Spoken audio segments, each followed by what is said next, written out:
tous, j'espère que vous allez bien. Comme le titre de cette vidéo l'indique, on se retrouve aujourd'hui pour une vidéo favori. Je pense que c'est le type de vidéo que je consomme le plus ou quasiment le plus sur YouTube. C'est vraiment un format que j'adore, c'est un format que je vous ai déjà proposé, c'est un format sur lequel je dis que je vais être régulière et je ne le suis jamais, mais résolution 2025, cette année, je vais essayer de vous proposer un favori tous les mois, tous les 2 mois. Vous l'aurez compris pour ceux qui me suivent habituellement pour les livres, il n'y aura évidemment pas que des livres, bien au contraire dans ce type de vidéo. J'espère que le contenu vous plaira. La première chose dont j'ai envie de vous parler dans mes favoris de décembre, c'est du thé de la marque Gauquelin. Il m'a envoyé ce thé au mois de décembre, c'est le thé Notre-Dame de Paris. À la base, j'avais demandé le thé de Noël, mais il s'est retrouvé très vite out of stock et du coup, je n'ai pas pu l'avoir. Et du coup, à la place, je me suis rabattue sur celui-ci, Notre-Dame de Paris. J'ai pris celui-ci parce que c'est une infusion et que j'essaye de boire moins de thé, de la théine, donc évidemment les infusions c'est parfait. Et là c'est une infusion fruit de la passion. Dedans on a feuilles d'olivier, citronnelle, pomme, morceaux de mangue, papaye, arôme naturel, passiflore, souci. Ce que j'apprécie particulièrement chez Gauquelin, c'est que ce sont des thés, des infusions bio. Pour celle-ci, il faut infuser 7 minutes à 95 degrés. Je vous conseille très fortement de respecter. Alors on n'a pas tous la possibilité, moi j'ai la chance d'avoir une bouilloire qui sur laquelle je peux régler la température, mais c'est pas le cas de tout le monde. Mais en tout cas, bien respecter la durée d'infusion. 7 minutes, si vous laissez trop longtemps cette infusion, elle devient amère à souhait. Alors que si vous la laissez 7 minutes, elle a vraiment ce petit goût fruité, délicieux. J'adore la boire le soir, c'est vraiment un moment réconfortant. J'avais déjà reçu d'autres thés de la marque Gauquelin, notamment celui-ci, Orgueil et Volupté, en clin d'œil évidemment à Jane Austen. Et là, on était sur un thé vert, framboise, rose. Et pareil, celui-ci, je l'ai trouvé absolument délicieux. Et puis les packaging, tellement canon. Je suis une grosse victime du marketing. Ensuite, j'ai envie de vous parler d'un film que je suis allée voir au cinéma. Alors pour ceux qui regardent mes vlogs, j'en ai déjà parlé en vlog, donc ça sera pas une grande surprise ni une grande découverte ici. Je suis allée voir au mois de décembre Mufasa et j'ai adoré. Je suis partie extrêmement pessimiste sur Mufasa. Le Roi Lion, c'était mon dessin animé préféré, c'est le dessin animé de mon enfance, c'est celui que j'ai poncé en long, en large et en travers. Je pleure toujours au moment où Mufasa va mourir, je ne m'y ferai absolument jamais. Et quand il y avait eu l'adaptation en format film, évidemment, je me suis ruée dessus avec une attente infinie et quelle grosse déception. Je pense que c'est le pire live action que nous a proposé Disney jusque-là. J'aime plus ou moins en général leur live action, même si ça ne vaut pas un bon Disney, une bonne nouveauté. D'ailleurs, j'en parlais hier avec ma cousine, on dit que ça fait longtemps qu'on n'a pas eu une super nouveauté chez Disney. Et on a un peu quand même l'impression qu'ils surfent sur la vague du Lilo et Stitch, ça a super bien marché, on va faire un live action. Il y a Hercule également qui va sortir en live action, Vaiana, etc. Vaiana c'est pareil, grosse attente. Sur The Rock quand même, je pense que ça va le faire, mais on verra bien. Bref, revenons-en à Mufasa. Du coup, j'y vais. Parce que mon plus petit, je lui ai transmis le virus du Roi Lion. Il est extrêmement fan du Roi Lion. Je pense qu'il a regardé plus que moi le dessin animé, le film, tout. Bref, il adore. Du coup, je n'y échappe pas. Parce que j'avoue que si j'avais pas eu Nono, je ne serais pas allée voir Mufasa tellement j'avais été déçue du live action. Bref, on y va et quelle merveilleuse surprise. En fait, Mufasa, c'est une vraie histoire inventée. C'est-à-dire qu'on n'est pas sur quelque chose qui existe déjà et qui a été retravaillé différemment. Là, on va vous présenter l'histoire de Mufasa quand il est jeune, avec ses parents, puis très rapidement en fait il perd ses parents et il se retrouve adopté mais pas accepté par une autre famille de lions et l'histoire commence comme ça. Je suis pas hyper fan parfois du graphisme des lions, etc. C'est pas ça qui m'a le plus envoûtée, mais par contre j'ai adoré l'histoire, j'ai adoré la multitude de clins d'œil qu'on avait au dessin animé, le bâton de Rafiki, la naissance du rocher du lion, Scar, mais ça je peux pas vous en parler davantage puisque ça serait spoilé. J'ai aimé qu'on lui attribue ce rôle, Mufasa, je trouvais déjà qu'il était un lion majestueux et qui a encore une plus grande place dans mon cœur aujourd'hui. Bref, si vous êtes comme moi réticente au live action, essayez quand même Mufasa et je suis très curieuse de savoir ce que vous en aurez pensé. Ensuite, j'ai extrêmement envie de vous parler d'un podcast que j'écoute sans cesse en ce moment. Il s'agit de Entrer dans l'histoire, un podcast de Laurent Deutsch qui est diffusé sur RTL. Et en fait, Entrer dans l'histoire, c'est un podcast qui sort tous les jours du lundi au vendredi et qui va vous raconter une histoire bien particulière. pendant 20 minutes. Et du coup, comme il y en a un quasiment tous les jours, je peux vous dire qu'il y a matière à écouter, que parfois certaines histoires ne m'intéressent absolument pas, mais je trouve toujours de quoi satisfaire ma curiosité. J'ai adoré notamment au mois de décembre le podcast sur Mona Lisa, sur l'histoire de ce tableau, sur cette fameuse Joconde. J'en ai appris énormément. J'adore la manière dont il rend ça très romanesque, la façon dont il a de parler Laurent Deutsch. Alors Laurent Deutsch, je pense que c'est quelqu'un qui plaît pas à tout le monde, mais moi pour le coup en podcast je l'adore et je ne me lasse pas de l'écouter. Là vous voyez, dans les derniers jours je vois qu'il est sorti La Bête du Gévaudan, Louis et tu, George Washington, le père fondateur des États-Unis, Ronald Reagan, un cow-boy à la Maison Blanche. Il va balayer beaucoup de choses, énormément de périodes historiques différentes. J'ai adoré le podcast sur la fameuse trêve de Noël qui a eu lieu pendant la Première Guerre mondiale. J'ai adoré le podcast sur Mulan. J'ai écouté Le Trésor des Templiers. Ce sera une parfaite transition pour ce dont j'ai envie de vous parler après. Le podcast sur Marie-Antoinette, trahison, corruption, les dernières heures d'une reine. Bref, il rend ça hyper intéressant, hyper attractif. C'est ma vingtaine de minutes culture, je dirais pas quotidienne parce que je dois en écouter un épisode ou 2 par semaine, voire peut-être moins, hein. C'est le grand max si j'en écoute 2 par semaine, mais je trouve ça hyper intéressant. Et donc je vais enchaîner avec un autre film. Et là, c'est un film que j'ai regardé à la télévision qui est disponible sur Canal+, et il s'agit du Comte de Monte Cristo, avec un Pierre Niney absolument magistral. Je pense que je suis pas très... ce mot que je ne sais jamais retrouver. Quand tu dis que tes enfants c'est les plus beaux, mais forcément ce sont les plus beaux puisque ce sont tes enfants. Bref, tu vois où je veux en venir. Pierre Niney, c'est mon acteur préféré, donc forcément je le trouve très souvent magistral, et là vraiment je le trouve extrêmement bon. Après, je pars totalement vierge de toute opinion sur le Comte de Monte Cristo pour la simple et bonne raison que je n'ai jamais vu d'autres Monte Cristo. Je n'ai pas lu le livre de Monte Cristo, donc j'ai pas pu comparer. Je sais que mon mari, on l'a regardé ensemble, et lui, il a regardé Gérard Depardieu, et il adore ce film de Gérard Depardieu. Je crois d'ailleurs que c'est plusieurs épisodes, ça doit être 4 ou 5 épisodes, ça a dû être un truc qui est passé sur TF1, enfin bref. Et il adore cette version-là, et là, il m'a dit c'est quand même pas mal du tout. Alors qu'il partait très sceptique. Je suis pas allée le voir au cinéma parce qu'il dure longtemps, et que j'avoue que les films qui durent longtemps au cinéma, ça m'effraie toujours beaucoup. Je suis pas quelqu'un, j'ai quand même du mal à tenir en place, c'est-à-dire qu'on lance un film de 2h40, je sais plus combien de temps il dure, je vais regarder. 2h58, il dure 3 heures. C'est-à-dire que quand on lance ce genre de film à la maison, au bout d'un moment, je vais faire une pause, je vais aller faire pipi, je vais aller me refaire un thé, je vais aller grignoter un truc, enfin... Je ne sais pas tenir en place. Et donc, au cinéma, t'as pas le choix, en fait. Sinon, vous pouvez mettre pause, s'il vous plaît. Du coup, je n'étais pas allée le voir. Je m'étais dit, je le regarderai quand il sera disponible à la télé. Et franchement, un vrai chef-d'œuvre. Un très très gros coup de cœur pour ce film, un très gros coup de cœur pour Pierre Niney. Pour ceux qui ne connaissent pas l'histoire du Comte de Monte Cristo, c'est l'histoire d'Edmond Dantès qui, le jour de son mariage, est arrêté pour un meurtre qu'il n'a pas commis. Il va rester 14 ans enfermé au château d'If, 14 ans dans des conditions extrêmement difficiles, et un jour, il va parvenir à s'échapper. Il est devenu immensément riche, et le seul but qu'il va avoir, c'est de se venger de ces 3 hommes qui l'ont trahi. Et évidemment, c'est une histoire de vengeance sournoise, longue, patiente. La vengeance est un plat qui se mange froid. Je pense que Monte Cristo mange surgelé. On va parler livre. Et là, tu vas te dire, c'est pas vrai qu'elle va encore nous parler de ça. Eh bien si, je vais vous parler, pas d'un livre, mais d'une autrice,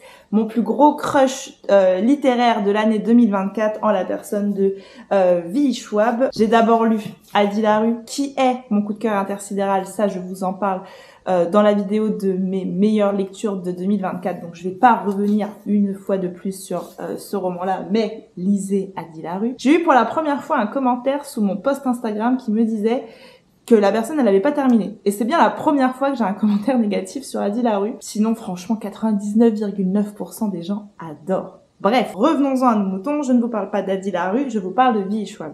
Elle a une manière d'écrire absolument fantastique, poétique. En plus, l'Humaine nous propose des livres qui sont quand même hyper canons dans la bibliothèque. Alors j'en ai lu que 2, donc peut-être que je m'enflamme, mais je crois que non. Je crois que vraiment, j'ai trouvé une plume qui sait me captiver, qui sait me raconter des histoires complètement différentes. Là, c'est quelque chose de moderne, là, on est sur quelque chose de gothique. Enfin, c'est complètement différent, mais elle vous propose des personnages principaux d'une profondeur absolument incroyable. J'ai eu un très gros coup de cœur pour ça. J'ai également eu un très gros coup de cœur pour Galante. Ça, je vous en parle dans le dernier vlog, avec cette petite fille abandonnée sur les marches d'un orphelinat alors qu'elle est bébé, muette, qui va retrouver sa famille, qui va retrouver un oncle, mais finalement il n'y a pas d'oncle, c'est qu'un cousin, et elle va se retrouver dans ce domaine de Galante, domaine dont elle sait qu'il faut absolument qu'elle se méfie puisqu'en fait elle n'y sera jamais en sécurité. Je vais pas vous en dire plus pour vous laisser le bonheur de découvrir cette histoire,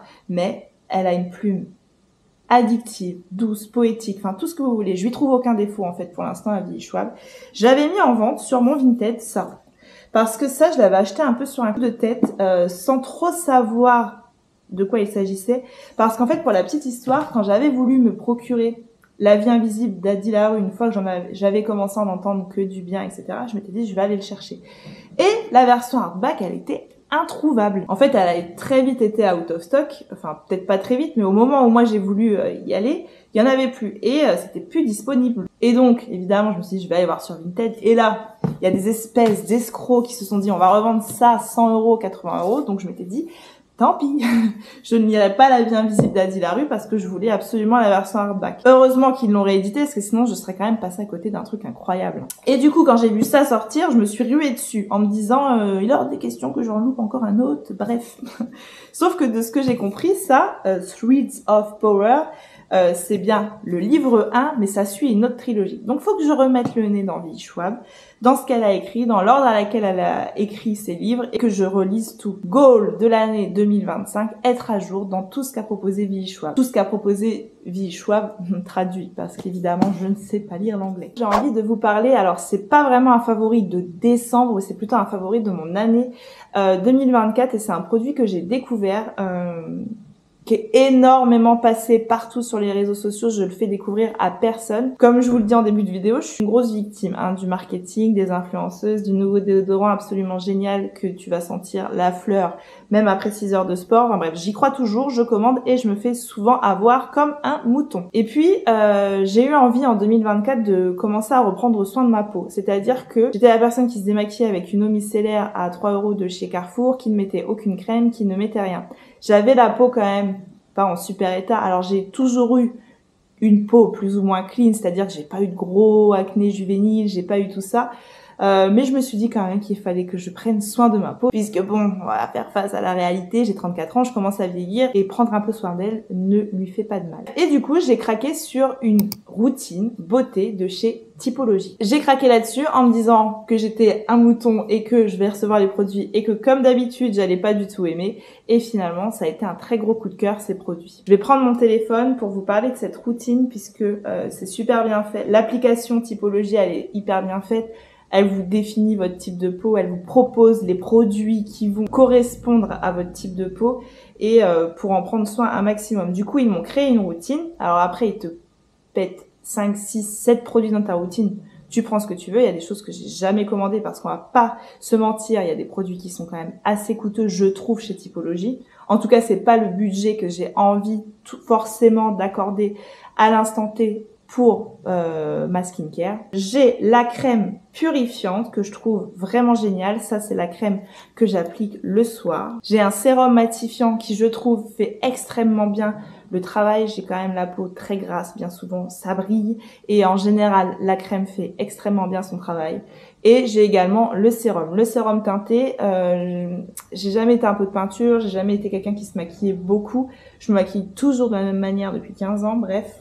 Là n'est pas le sujet, mais je trouve qu'elle fait très bien le travail. Là, vous voyez, j'ai quelques petites imperfections sur le menton et je trouve qu'elle les camoufle. Alors, on les voit toujours, mais je trouve que ça fait toujours un rendu naturel et c'est vraiment ce que je cherche. Et puis le soir, j'applique l'eau micellaire à 7 ingrédients, le gel nettoyant purifiant et ma petite crème, je vous ai dit, purifiante. Il me propose également un autre soin qui est huile et soin de nuit, assemblage botanique purifiant à la pivoine. Ça, je l'ai jamais pris parce que je trouve qu'il coûte cher. Évidemment, je ne suis pas sponsorisée par Typologie, vous vous en doutez bien. C'est 100% sponsorisé par ma carte bancaire, à exception des Tegoclin qui m'ont envoyé. Tout ce dont je vous parle dans cette vidéo, c'est payé avec ma carte bancaire. Donc voilà, c'est si jamais vous cherchez, vous avez envie aussi un petit peu de prendre soin de votre peau et que vous savez pas vers quoi aller, que comme moi vous êtes parfois sceptique sur ce que proposent les grosses influenceuses en vous disant oui bon, elles sont payées quand même pour nous en parler. C'est vrai que c'est toujours compliqué. Les influenceuses sur qui j'ai 100% confiance, mais il y a quand même toujours ce doute où tu te dis elle est payée pour m'en parler. Donc bon, est-ce que son avis est 100% transparent, 90% transparent, j'en suis sûre, mais 100% je ne sais pas. Bref, moi mon avis il est 100% transparent. J'aime beaucoup les produits. J'avais pris également le soin ciblé, c'est une toute petite fiole pour les imperfections. Lui par contre, je le trouve pas efficace du tout. C'est le seul produit que je sais que je ne recommanderais pas chez Typologie. J'ai déjà recommandé mon eau micellaire plusieurs fois, j'ai déjà recommandé ma crème teintée, mon sérum matifiant, bref. J'ai trouvé une vraie routine skincare qui me correspond à 100%. Et la dernière chose dont j'ai envie de vous parler dans mes favoris, et là c'est la révélation de mon mois de décembre, et tu as cette sensation de te dire mais comment ai-je pu me passer de ces produits si longtemps, c'est My Muesli. J'ai eu donc le calendrier de l'Avent My Muesli. Pour ceux qui ont suivi mes vlogs courant décembre, vous l'avez vu, j'ai ouvert quelques cases avec vous, et vraiment une révélation ce calendrier de l'Avent. Du coup, je me suis perdue sur le site internet, une gamme plus grande que l'univers. Il y a de quoi faire, il y a de quoi satisfaire absolument tous les goûts. Il y a des mueslis pour les enfants avec des grosses têtes de Mickey sur des trucs en chocolat. Enfin, je sais pas, il y a peut-être des enfants qui ont du mal à déjeuner le matin et peut-être que ça pourrait les faire kiffer avec des packaging toujours très jolis, toujours canon. J'ai goûté la plupart des mueslis avec les garçons, sauf les mueslis aux fruits où là les garçons vraiment ils aiment pas du tout. Dès qu'il y a des morceaux de fruits un peu déshydratés, là les garçons peuvent pas. Mais tous ceux qui ont été au chocolat, ils les ont goûtés les garçons. J'avais fait une photo de des 3 que j'avais adoré. Alors le préféré de Nono, ça doit être Super Choc. Owen, c'est Christmas Choco Crunchy ou la mer, je sais pas. Et moi, mon préféré, c'était Blueberry. J'ai aussi beaucoup aimé celui avec des baies d'açaï dedans, mais j'avais pas pris en photo le packaging, donc je me rappelle plus exactement du nom, mais je pense que je peux retrouver ça sur le site. Lorsque je suis allée faire un tour sur leur site internet, j'ai vu qu'il y avait un muesli pistache chocolat blanc. Celui-là, je vais le tester, c'est sûr. Il y a des energy balls, il y a des porridge, enfin bref. Je vais passer une grosse commande My Muesli et je pense que je vous en reparlerai certainement dans un autre favori en janvier, en février, en mars, je sais pas. Mais vraiment, les produits, je les trouve extrêmement bons. Avec des compositions plutôt saines et je ne pourrais plus me passer de My Muesli. Si jamais vous souhaitez tester les produits My Muesli, j'ai un code parrainage que je vous glisse dans la barre d'infos. Il vous permet d'avoir pour à partir de 20 € de commande, je crois, 6 petites boîtes de muesli différents, un espèce de panachage de leurs meilleurs produits, je crois. Et moi, en retour, ça me donne 1000 points de parrainage. Vraiment, je vais passer ma commande et je vous en reparlerai très très vite dans une prochaine vidéo, j'en suis certaine. Voilà pour mes favoris de décembre. J'espère que cette vidéo vous a plu. N'hésitez pas à me dire, vous, les dernières découvertes que vous avez fait, que ce soit un podcast, un film. Je prends toutes vos recommandations. Je suis très curieuse dans la vie, donc j'aime beaucoup m'aventurer sur des terrains inconnus. Sur ce, moi, je vous reprends très vite pour une prochaine vidéo. Je vous fais des bisous. À bientôt. Bye.